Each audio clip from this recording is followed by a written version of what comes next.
When I met with President of the United States Barack Obama for the first time in April, we agreed that he would visit Russia in July. Today, I want to say a few words not just about what I hope for from these upcoming talks, but also share my vision of the history of Russian-American relations and the outlook for their development. Unfortunately, relations between our two countries have worsened over these last years. A crisis of confidence, lack of action, unwillingness to take any new steps, call it what you will. But the fact remains that although our country's presidents had a good personal rapport, Russian-U.S. relations declined to a level practically on a par with the Cold War era. The new administration headed by President Obama is showing its willingness to change the situation and build more effective, reliable, and ultimately more modern relations. We're ready to play our part. There are problems that we simply cannot resolve on our own, acting unilaterally.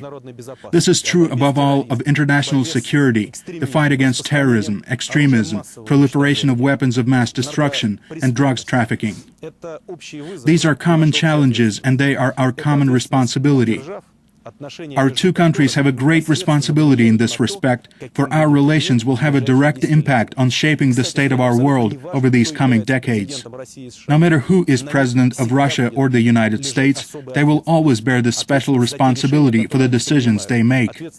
They will always be responsible before their countries and the entire world. It is my conviction that Russia and the United States do have something to offer other countries. There is therefore only one road to follow, the road of agreement. If we look back in time, we see that history offers many examples of unity between our countries. Diplomatic relations between Russia and the USA go back more than 200 years. This is quite a long time. In the mid-19th century, the Russian government invited American engineers to work on projects to modernize and build the Nikolaevskaya, now Oktyabrskaya railway line, and the first telegraph line in our country. In the more recent past, we were united in the common fight against Nazism. The Cuban Missile Crisis marked a dramatic page in our relations, but we managed to take difficult, complex, and responsible decisions and came through this difficult moment. Then, of course, there was the period later called the era of détente. Today, we are united by the values of our civilization, the values of respect for human life and human rights and freedoms. The global crisis is a common challenge before which we are all absolutely equal.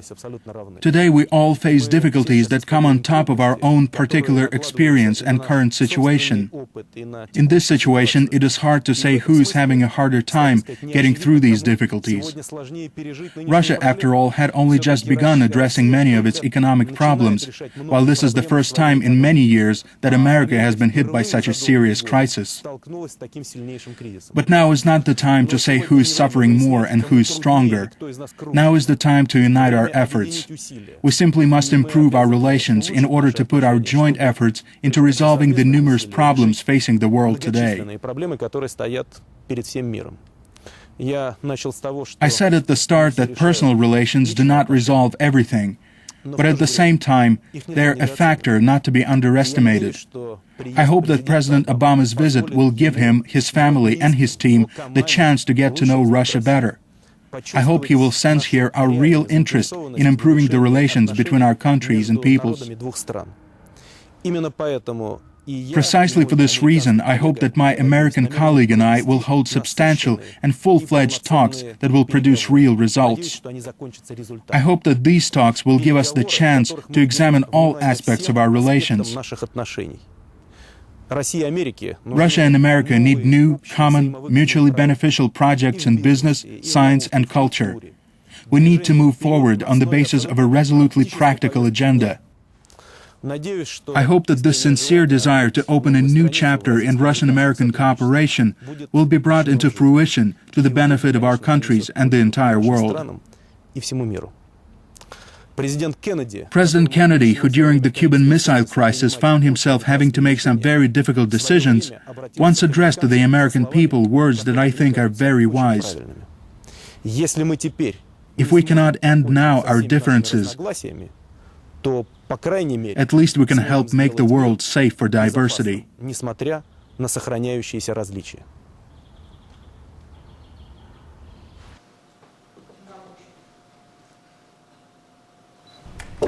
Yes. Dmitry Anatolyevich, U.S. President Obama is on the line. Алло. Hello. Да-да, добрый день. Yes, good day to you. Да, рад слышать. I'm glad to hear you, and I hope to see you soon. We'll have an opportunity to talk and discuss all the accumulated issues we have. We're getting ready for your visit.